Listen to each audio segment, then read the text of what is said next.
So again, welcome everyone to our Kernel of Knowledge webinar series. Today we are going to be featuring Health News Review, and we're fortunate to have Gary Schwitzer with us. Just want to introduce myself first. My name is Elizabeth, or Liz Cascaden.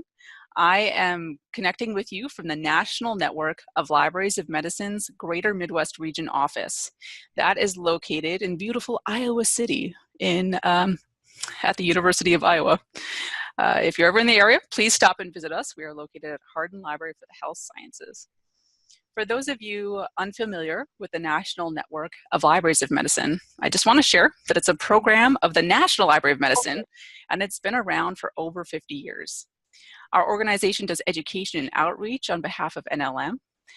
Education includes our Moodle courses on a variety of National Library of Medicine resources. Some of your favorites include PubMed, HealthReach, Medline Plus, clinicaltrials.gov, Genetics Home Reference, and many, many more.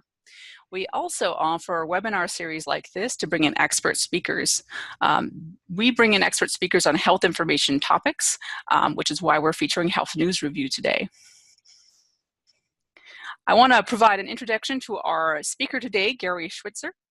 Gary is the founder and publisher of healthnewsreview.org, which is one of my favorite resources. Gary has specialized in healthcare journalism for more than 45 years. He is leading a team of people, about 50 folks, who grade health news reporting by major news organizations, as well as healthcare PR news releases within Health News Review. This project actually won a Knight Batten Award for Innovations in Journalism. And in fact, Gary also won the Mirror Award, which is a journalism industry award, honoring those who hold a mirror to their own industry for the public's benefit. For about a decade, Gary taught health journalism and media ethics at the University of Minnesota. He's now an adjunct associate professor in the University's School of Public Health. Gary worked in television medical news for 15 years, including being in charge of the CNN Medical News Unit. Outside of his blog posts on Health News Review, which, by the way, was voted Best Medical Blog in 2009 in a competition hosted by MedGadget.com. Gary's published articles on health journalism in numerous publications, including JAMA, BMJ, PLOS Medicine, and Columbia Journalism Review. In 2009, his report on the state of U.S. health journalism was published by the Kaiser Family Foundation. And in 2010, he authored Covering Medical Research, a guide for reporting on studies for members of the Association of Healthcare Journalists. This report is also available in Health News Review as a toolkit. Gary's been a keynote speaker at international conferences. He's led health journalism workshops at numerous AHJC conferences, at the NIH Medicine Media Series, at the MIT Medical Evidence Boot Camps, and internationally for NIH. I'm sorry, National Cancer Institute, other acronym. In 2014, Gary was named one of the 25 champions of shared decision-making by the Informed Medical Decisions Foundation.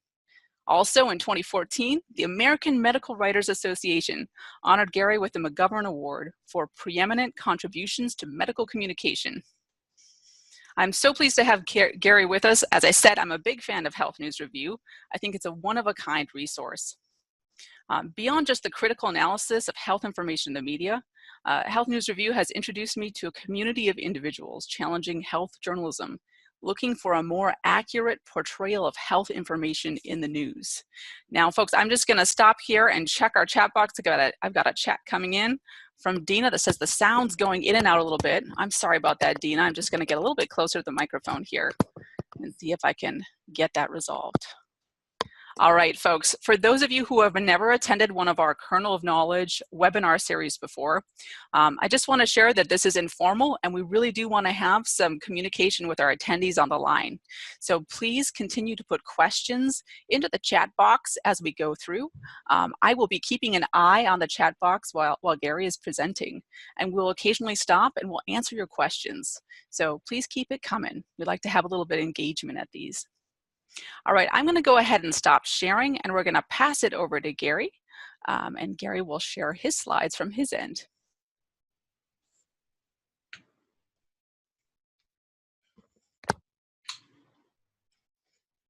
And for those of you on the line as well, remember you can turn on or off your webcam as you'd like.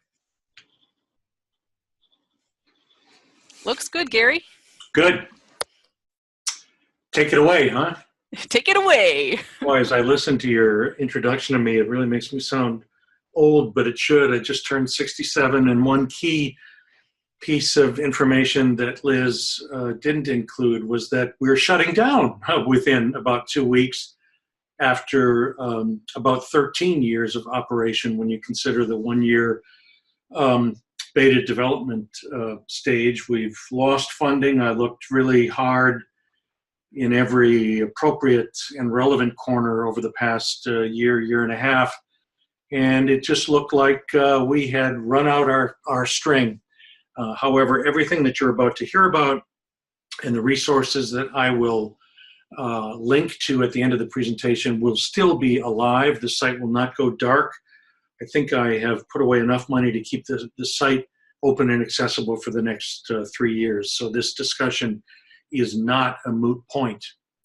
Okay, so this has increasingly become the theme that I approach as I talk with any audience, not just journalists, but it is the true harms that are caused on real people from not ready for primetime healthcare news and public relations.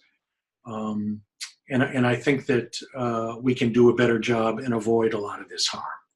So to begin with, one little example of the kind of thing we've seen every day for 13 years. We just don't deal very well with nuance or uncertainty, which of course is rampant in medical science. It's why science stays in business, to embrace and attack uncertainty. But here we had, on one given day, one of the leading newspapers in the country reporting that fish oil drugs are protective, while perhaps their leading competitor at the Times said they are ineffective. Well, now think about this. Maybe thankfully, not many people in this country are reading more than one newspaper on any given day. You medical librarians probably are, but of the great unwashed in the population, not so. But for anyone who is, it's a coin toss about what you're going to get and from whom on any given day.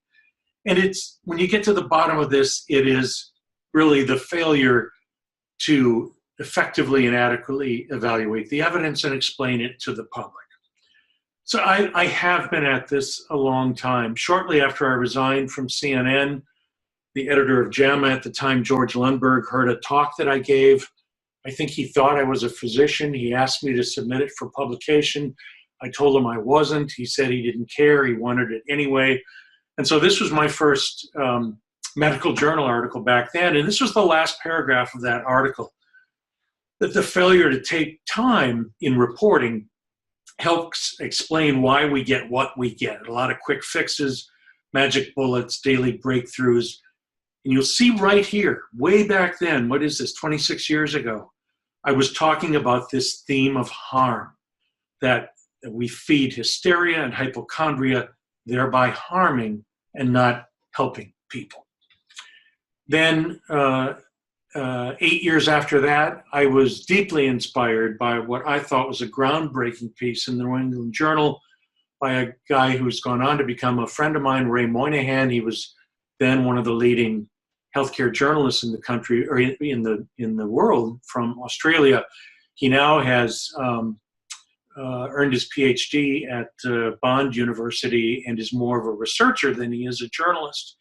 But in this really important paper, which you might say in some way laid the groundwork for our Health News Review project, they looked at the coverage of 3 widely prescribed medications, found that 40% of those stories didn't quantify benefits, so they gave no sense of the scope of potential benefits. They did even worse in mentioning potential harms. They did even worse in failing to mention costs.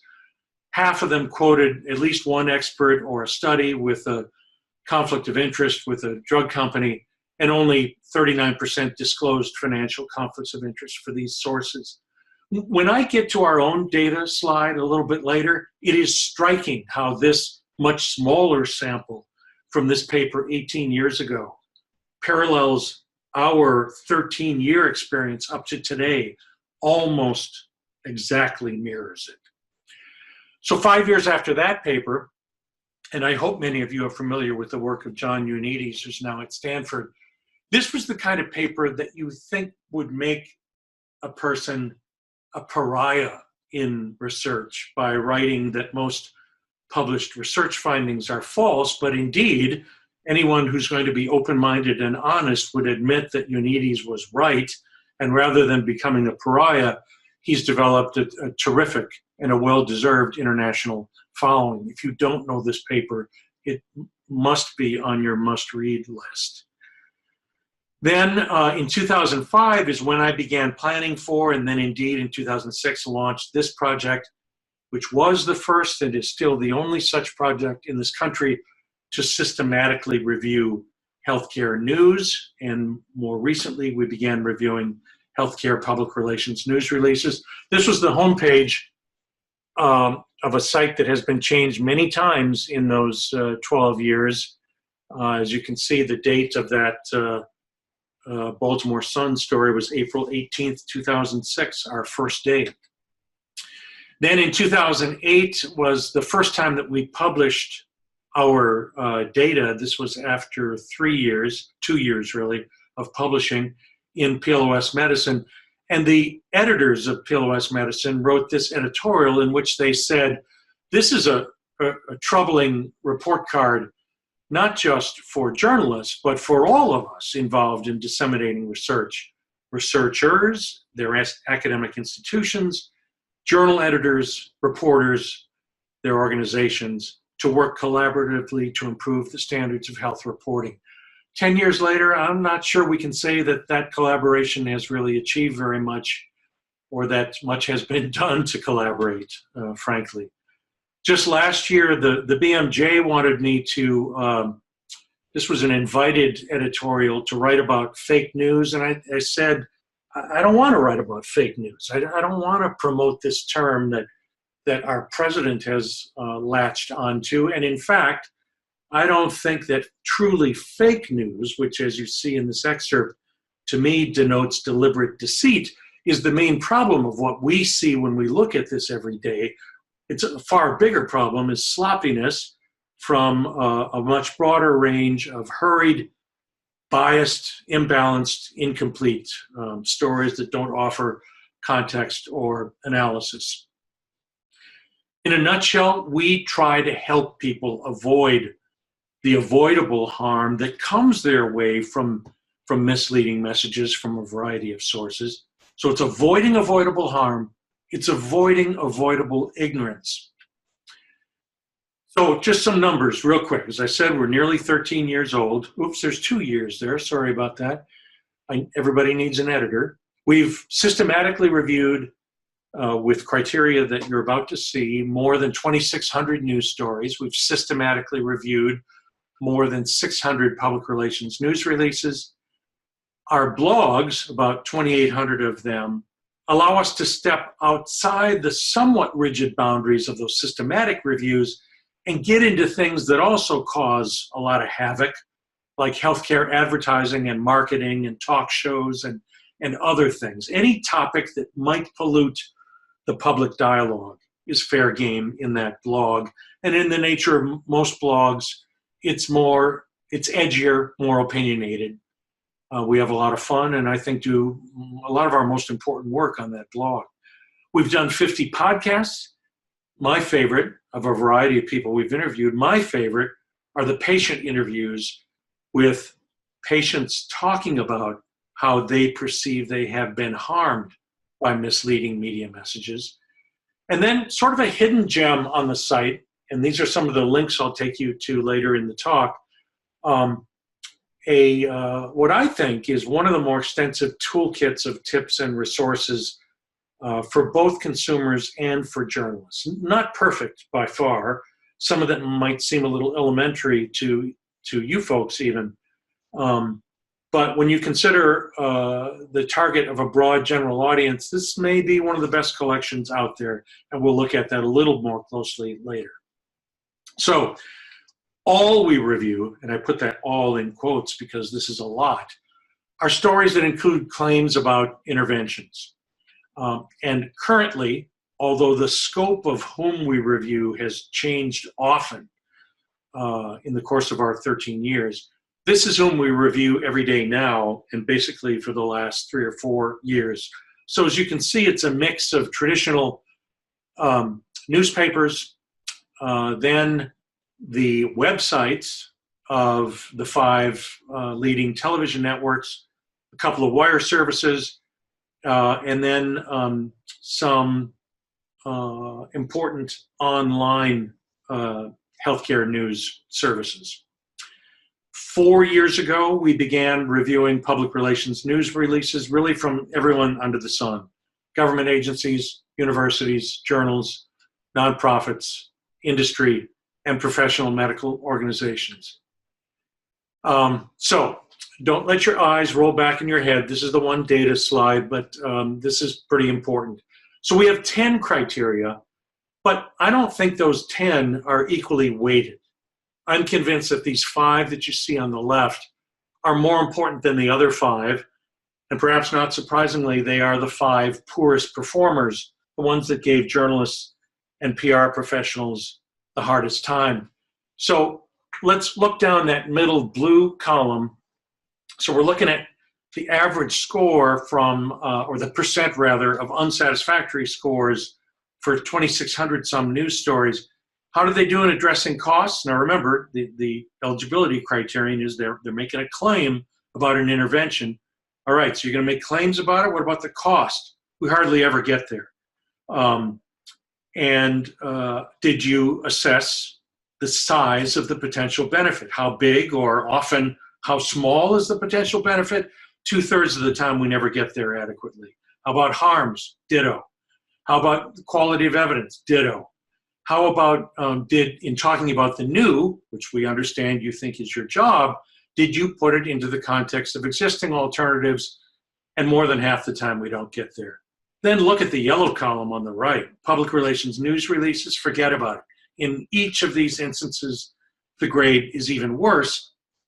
And it's the public relations news release where the faucet, this tsunami of crap, if I may say so, where that faucet often gets turned on. And in an era when many news organizations say they're financially strapped, fewer people are being asked to do more with less. There's cutbacks in staff, there's cutbacks in training, story quotas are rising. Journalists will say that they often fall prey to the news releases. So it is indeed a polluted stream, just as the editors of PL West Medicine wrote when they reviewed and wrote an editorial in response to our work back in 2008. Some themes behind those numbers, day in, day out, over and over again, media messages convey a certainty that simply doesn't exist. How do they do that? Well, they frame things statistically in the most positive light. One of the key ways is to use relative, not absolute risk data. And if anyone on the webinar doesn't know what that means, enter a chat comment. We'll get to that later. They don't explain the limitations of surrogate endpoints or markers. So probably the granddaddy, the grandmama of this example is LDL cholesterol, which is important for us to know about. But when a story fixates on a study that only reports an impact on a number like LDL cholesterol, is that what we really want the audience to focus on? Or because that's a surrogate endpoint for what we wish we really knew, which is, did people on this drug or on this intervention live longer and better? Did they have fewer heart attacks or less disability from heart disease? That's what we need to get people to think about, not just the surrogates. Oh, and Gary, I just want to pop in and let you know that we did have a couple folks on the chat box that were interested in understanding relative, not absolute risk data. Yep. Maybe the best example, and this is a poignant source for me right now, because it comes from my friends Steve Woloshin and Lisa Schwartz at Dartmouth, Lisa just died last week. A shock to me. I've known her for more than 20 years. I worked at Dartmouth right down the hall from them in the 90s.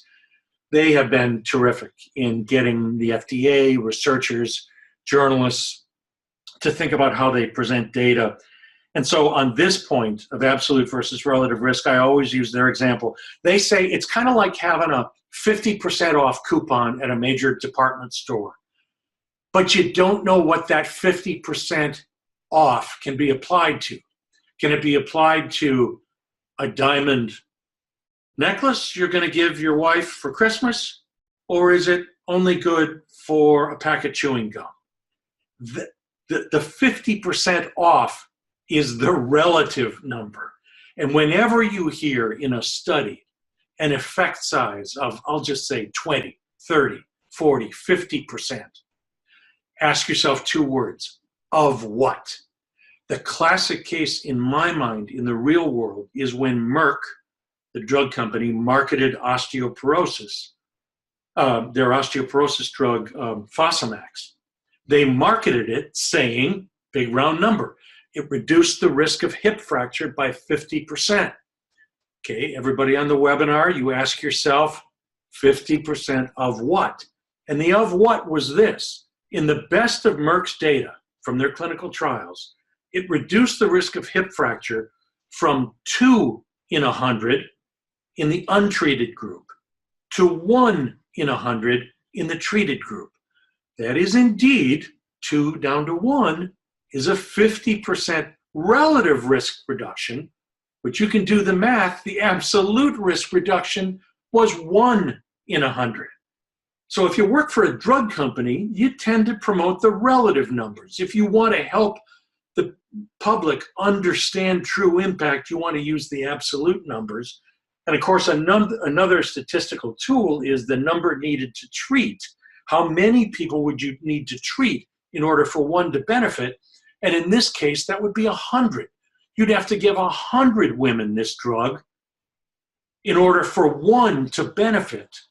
And yet, all the other 99 would have to pay for the drug, run the not inconsiderable risk of side effects, and stand no chance of benefit.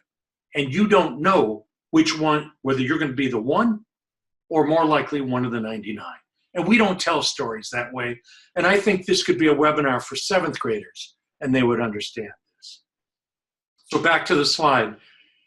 We convey certainty about observational studies where we use causal language. You know, coffee either cures you or kills you. And it's always an observational study, which in and of itself cannot prove cause and effect. It can show a statistical association, but cannot prove cause and effect.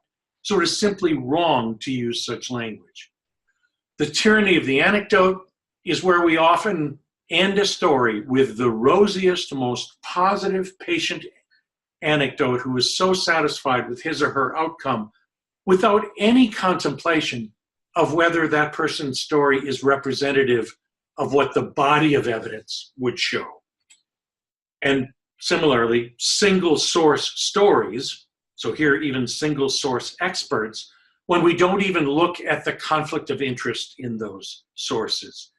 And I'm not painting a picture of boogeymen here, but if journalists are not aware that there are conflicts of interest around the corner all over in healthcare, then they shouldn't be covering healthcare news because they're simply naive and gullible. And hey, Gary, I was going to ask you one of my own questions as well. What kind of training do journalists get about reporting science? Are there special classes that folks take? Well, it's a lot better now than when I started 45 years ago. I was self-trained, and fortunately, I just stumbled into a lot of the right pathways. Thankfully, today, there are far more quality training opportunities, but now I'm talking squarely out of both sides of my mouth.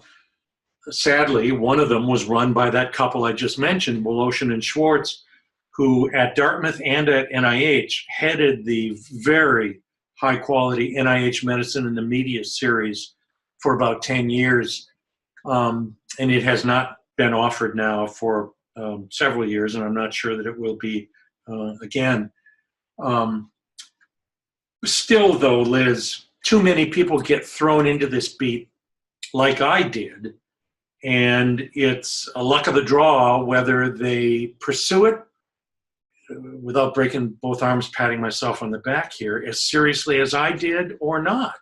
And if they get swept up by a lot of what their management is pushing them to do, and that's often crank it out and feed the beast of daily journalism, they're never going to get to the training opportunities that they need. Oh, So that's interesting. Yep. So George Orwell famously wrote that journalism is printing what somebody else doesn't want printed. Everything else is public relations. Well, in our work, we find that journalism is looking more and more like public relations every day. And this term, infoxication, which doesn't necessarily have anything to do with Fox News, but often does, is sort of a mashup of those two terms, information intoxication, this polluted stream of healthcare news and information that drowns the public. And let me flesh out this image. So in that top ladder, you got all the people in the suits up at the top: government, universities, medical centers, the industries, physician groups, medical journals, who dump their often conflicted messages, often not, but on their public relations people who are underpaid and perhaps undervalued, when indeed they have to stand up to department heads and suggest to them that something needs to be communicated a different way. So the PR people add to the spin that has already been begun at the top ladder. They add more spin often to keep their jobs, dumping it on the journalists, who add even more spin, sometimes because of the environment in which they work, which Liz just asked me about, and they dump their spin on us who don't even know that we're being spun. We don't know how the sausage is being made. And it's really important to reflect on how many different people pollute the stream at different stages. Back on my harms theme for a minute, and this is sort of a cross-media look. So we do tend to exaggerate benefits and minimize harms. We have the data to show that. So let's just look at what the literature shows. And this was a really interesting paper recently that just looked at, this was an oncologist in the BMJ who thought that what he was seeing in his patients differed from what he was reading in the seminal paper that perhaps pushed a drug over the top into approval, okay? So he compared, this is what they said in the journal article that delivered the best evidence, but this is what I'm seeing in real practice. And when he went back and looked at what those journal articles said about the harms that he was seeing in practice, 43% of those journal articles used vague, unhelpful euphemisms to, again, sort of downplay the severity of the side effects and the adverse events that were happening in real clinical practice. Now, let me, again, roll out the data of what we've seen. So if that's what happens in clinical practice, now here's what people are getting at home when they read the news. 63% of all these stories, which I think are representative, are unsatisfactory on harms. And how are the news releases doing, where the faucet often gets turned on? Even worse. This is pollution at various stages of the way to the patient, the consumer. I love this quote. Josh Billings, the humorist, Henry Wheeler Shaw. The trouble with people is not that they don't know, but that they know so much that just ain't so. I honestly believe it's better to know nothing than to know what ain't so. Well, as a career-long journalist, I'm not going to sit here and say I don't think that journalism is important. But I do think, as Billings leads me to think, that it would be better to report nothing than to report what simply ain't so. I love this quote from a really important article by Joel Aschenbach of the Washington Post in an article called The Shroud of Turin, Pseudoscience and Journalism. Good journalism has a subtle feature of reticence. We don't or shouldn't publish everything we hear. We filter, we curate. This requires the willingness to not publish things unlikely to be true. There's nothing at stake here except, of course, the survival of credible journalism. I think this is really important, which is why I use this quote, even though I will acknowledge, if any of you know Aschenbach's recent history, he was suspended, I believe, at the beginning of this year for inappropriate office conduct, which I am extremely sensitive to, but I don't think that has anything to do with the validity of what he said in this quote, and that's why I add that asterisk, but this is an important point that he raised, and he stated it as well as anyone I've seen. My friend Dr. Victor Montori at Mayo once wrote to a journal club, beware spin, composite endpoints. If you don't know what these terms are, I'll show you where they are explained on our site in our toolkit section later. But look out for these little tricks about composite endpoints, surrogate markers, subgroup analysis, inadequate comparators, which is simply too much or too little of an effective alternative or placebo when an effective alternative exists. It's ways to play games with your study to make the outcome look better than it really is. And he said, above all, avoid the introduction and discussion sections, which is where most of the interpretational spin is introduced. What he's saying is, you have to become better at reading the methodology sections of the paper, not just the beginning and the end. Pardon me, I got a frog in my throat here. In his book, Why We Revolt, A Patient Revolution for Careful and Kind Care, Montori, so picture this, here's a doc at conservative old Mother Mayo, and he's calling for a patient revolution. And here he writes that publication bias, reporting bias, and spin are not just academic issues, they distort the evidence, and that impacts the care that real people get. We need trustworthy research for better health decisions. Again, here's an insider showing us the polluted stream at many different stages. When the March for Science was held a couple of falls ago, I loved this one placard in the streets. Dear media, a pilot study is not a breakthrough. Please learn how to report science. This is, maybe we need a revolution, like Montori said, to hit the streets and tell journalists and other media messengers and the people who feed those media messages the harm that they indeed are causing with incomplete, biased, shoddy work. Now here are some of those primers that I told you about. So I'm going to leave the PowerPoint for a minute, hope this works, and I'm just going to take you to the portion of our site where these reside. And I'll let you know if it works. It looks like we can see the browser. Yep. There it is. That looks great. Let me make that window bigger.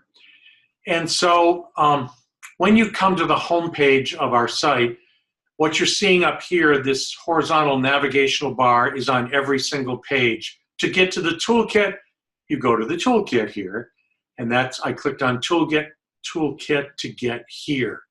And this is where a lot of these complex topics that we just talked about. So I talked about absolute versus relative risk. I talked about composite endpoints in Montori's quote. Intention to treat analysis should not intimidate us.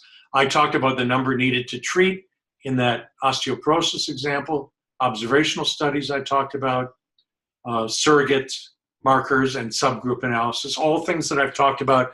I won't explain them anymore here. These are written, I hope, for a lay audience. And again, I think I'm pretty proud of the work that was done, especially over the last 4 years, to update and revise and improve those. Elsewhere in this toolkit section is this area. This was sort of our impromptu focus last year, pointing to, we have dozens of examples of conflicts of interest in healthcare, in academia, in PR, and in journalism. This was sort of our impromptu focus of 2018. I'm very proud of this.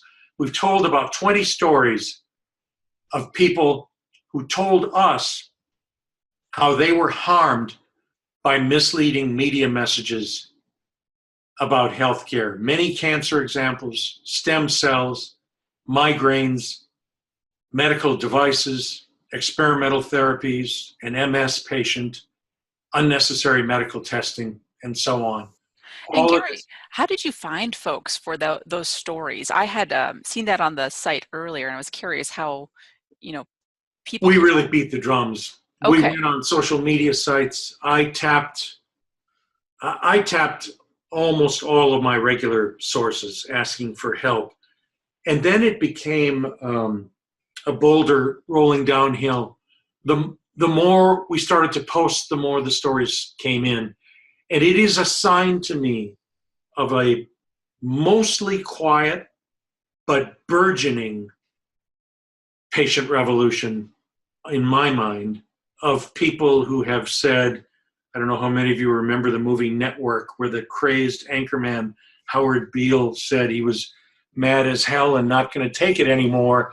I think we got a lot of people in America, a lot of patients and healthcare consumers who are mad as hell and not going to take it anymore.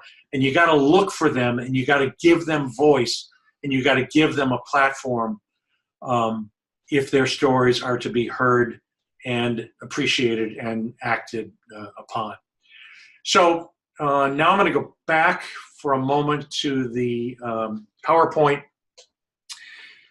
As word got out, and it has been getting out for months now, that we were going to close at the end of the year, a lot of people came to us because we have a tremendous patient following.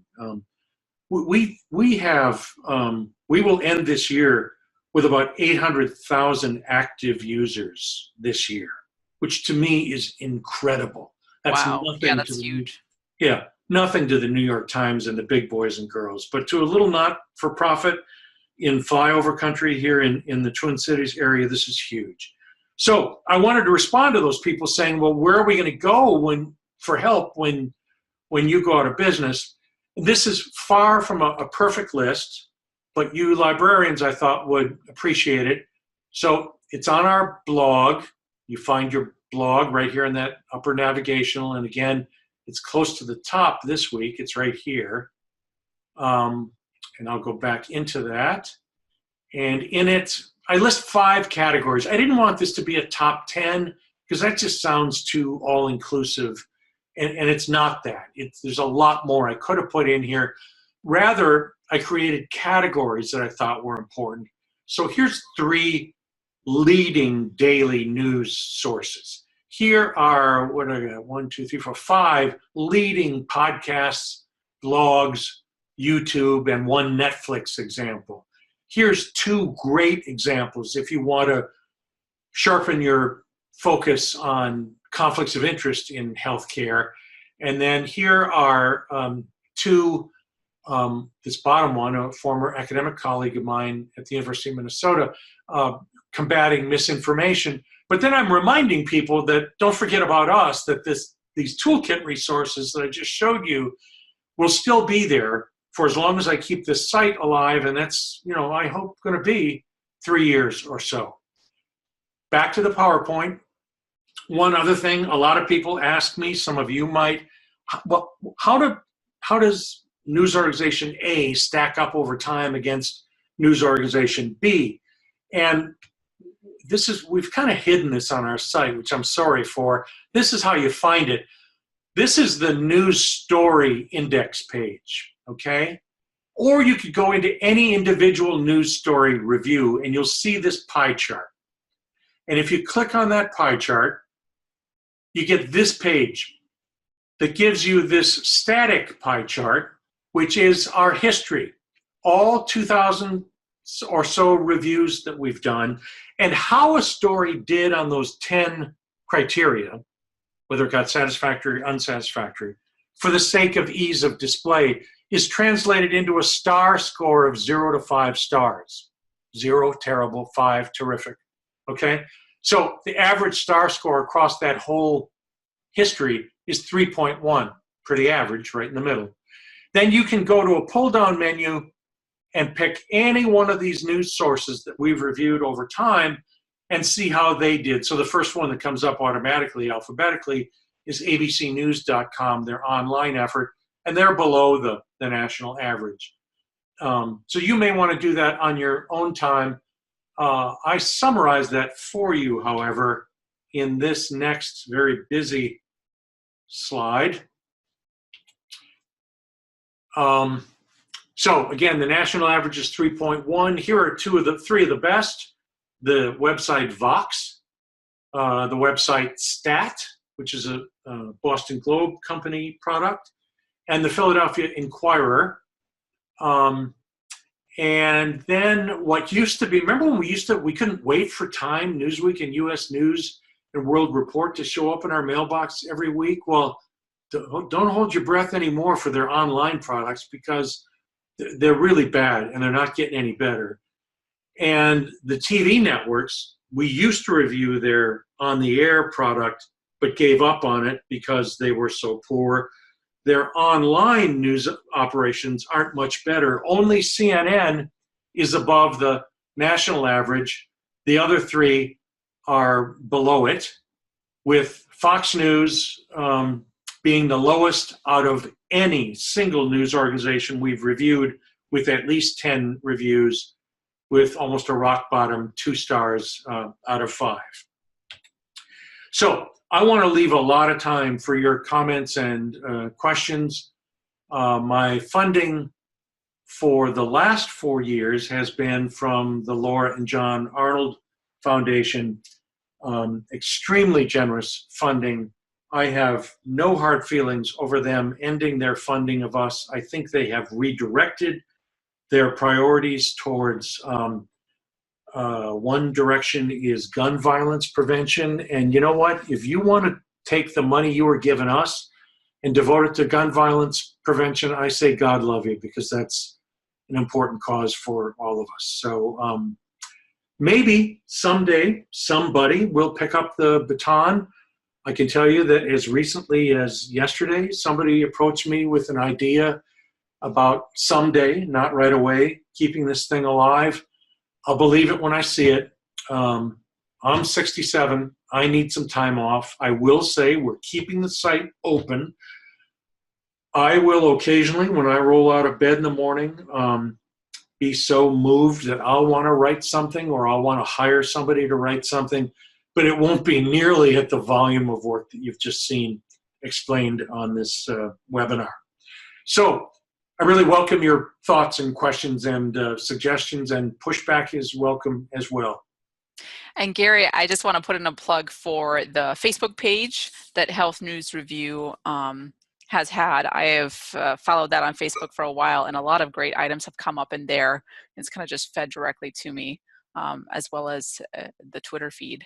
Although I don't tweet much, I like to think that at some point I'm going to be like the cool kids, be out there tweeting. I'll take you to that Facebook page. First, you're going to go to mine. It always goes to mine first, but my personal page. And for those of you with questions, go ahead and put them in the chat box, and we will address them while we've got Gary on the line here.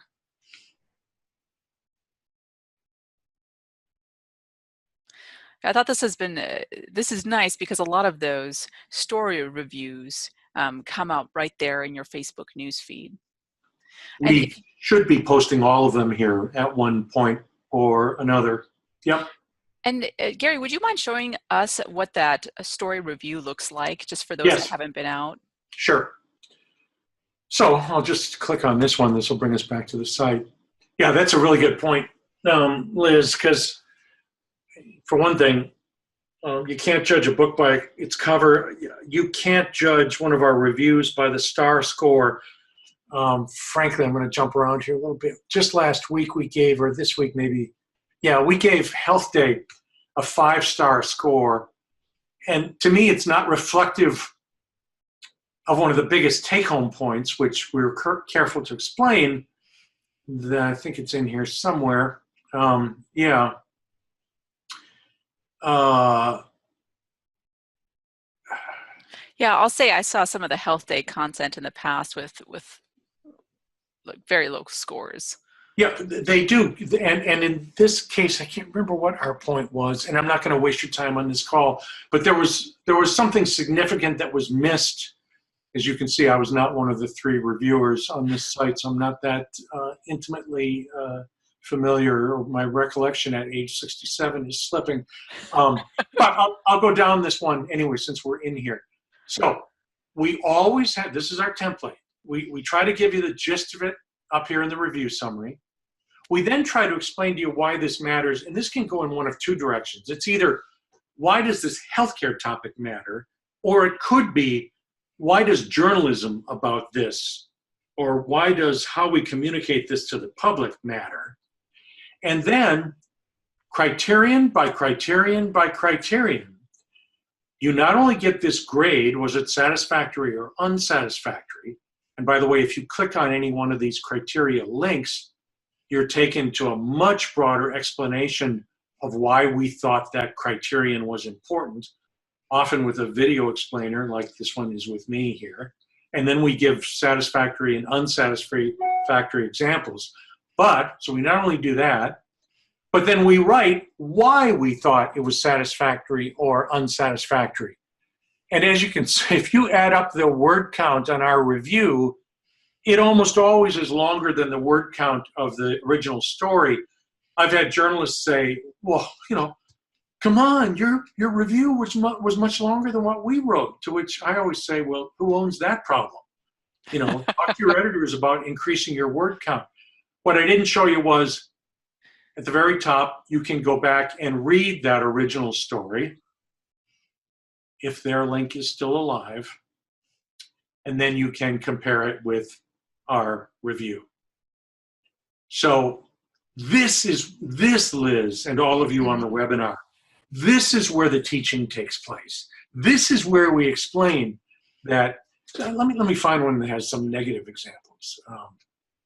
And while you're doing that, I'm just going to share a couple comments from our chat box from Red Rocks Library Service that said this is a wonderful organization. They'll be telling others about it. Carolyn shared that the website's been invaluable, and she highlights it in her work, and is glad to hear that the website's going to continue to be available. Dina did ask, do you know if the Facebook page is going to continue to be updated? That will fall on me, going into semi-retirement, driving around the country in an RV with my wife starting in January. Yeah, but you'll have good Wi-Fi. It would kind of be crazy not to, because it's there. It's already a sunk investment. Just be patient with me if it's not updated every single day. Okay, Dina or Dino, whoever asked that. Mm-hmm. And to Red Rocks Library and Carolyn, I can't tell you how often, thank you for your kind comments. Medical librarians love this service. I know they do, or else it's a silent majority that I don't hear from. And that's very gratifying because I know of the importance and the impact of the work that you do. So here's a Reuters example that only got 2 stars, which meant, I'm going to spin to the bottom, that only 3 out of 10 criteria were judged satisfactory. So where did they go wrong, and how did we explain it? So this was about a drug for psoriasis. Did they adequately explain the cost? No. A cost comparison of the drugs in the study, which the story talked about, wasn't provided. And we're talking about, as we reveal here, a list price of, and this is $10,000 for the one, $4,700 for another, for X quantity. What else did they get wrong or incomplete? The criterion on harms, unsatisfactory. It's known to weaken the immune system. None of this was mentioned in the review. We just don't understand how you can write about this stuff and not at least hit on these first 5 big points. Costs, how big or small are the benefits? How big or small are the harms? How good is the quality of the evidence? As we say here, they didn't even explain whether it was a randomized trial, what were the limitations, peer-reviewed, published. Give me a break. It's just crazy that people are being paid for this kind of work. So And yet we don't use that tone in our reviews. We better be, and it's been my reminder over 13 years for the staff, if we can't be constructive in our criticism, we probably shouldn't critique anyone at all, because we've got to show a better way. We've got to help people do better. So I'm glad you asked me to drill down into these. I can't have evidence of how many people do that or don't do it, Liz, but if you don't drill down into these, I mean, stop and think. We have, when I go up here to this, we have done 2,613 story reviews. That is 2,613 well thought out, carefully prepared lessons for any of us about how to evaluate evidence. So it's a missed opportunity. And to you librarians, I invite you to grab as many of these off the site as you can before we do finally shut down. Be nice if you gave attribution and credit back to Health News Review, but that's why we're up here, was to help people. So between the individual reviews and our toolkit, thousands and thousands of lessons and resources. And I'll share too, yeah, Gary, I use your content all the time. We actually have a course in NNLM called Health Information in the Headlines, or I'm sorry, Health Issues in the Headlines. And for those of you on the line that are interested in learning more, that course is being migrated to our new learning management system, our new version of Moodle, and it will be available in the spring. I've got another question for you too on the line. So this is from Norris, and Norris states, we librarians currently teach a formal course session on this topic to our medical students. Of course, we see the value, but we may have to fight the powers that be to retain this course in the future. We fear that it's seen by some as a fluffy topic for medical students, given everything else that's needed in the curriculum. Do you have any advice as to how we can advocate for the course in an elevator type speech? Oh, wow. What a great question. So this wasn't my idea. I was asked by the ABIM Foundation. ABIM stands for the American Board of Internal Medicine. They're the people who started the Choosing Wisely campaign, to co-author a paper because we're going to try to get published a series of papers on issues of trust in healthcare.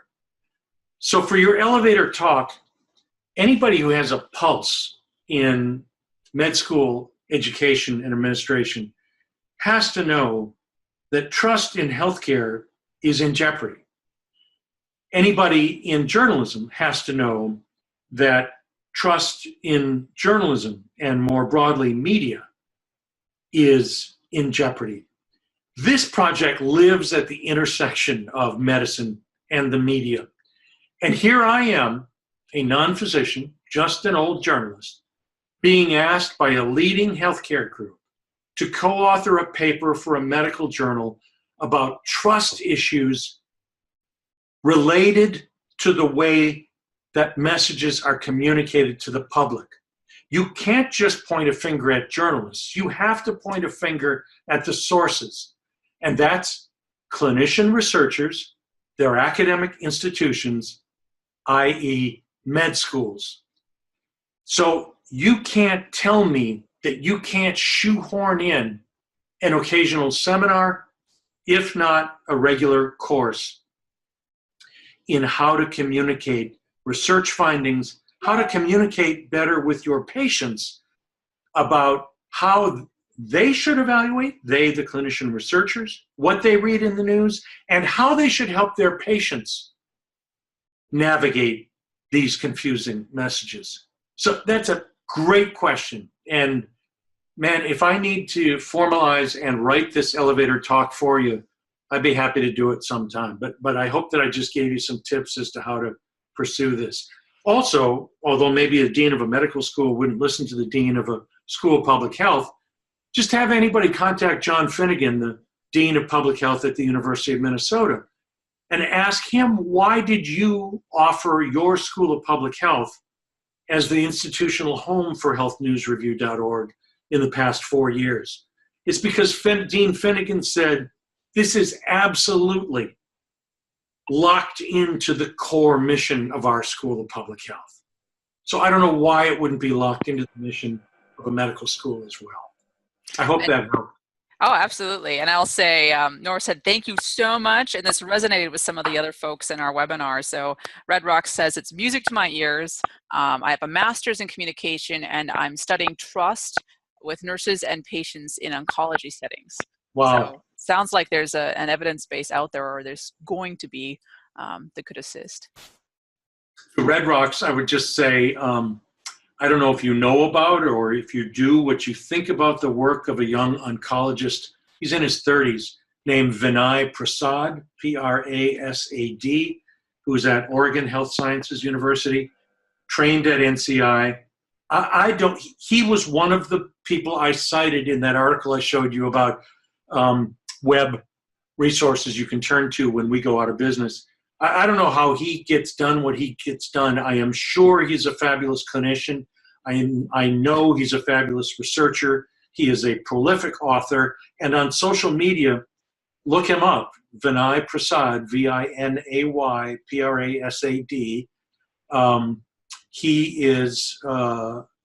He battles more hype than almost anyone I know. I'm going to do a search here. Yeah, there he is. He goes by VP Plenary Sesh because he just launched a podcast recently called Plenary Session. So as you can see, he's pretty popular.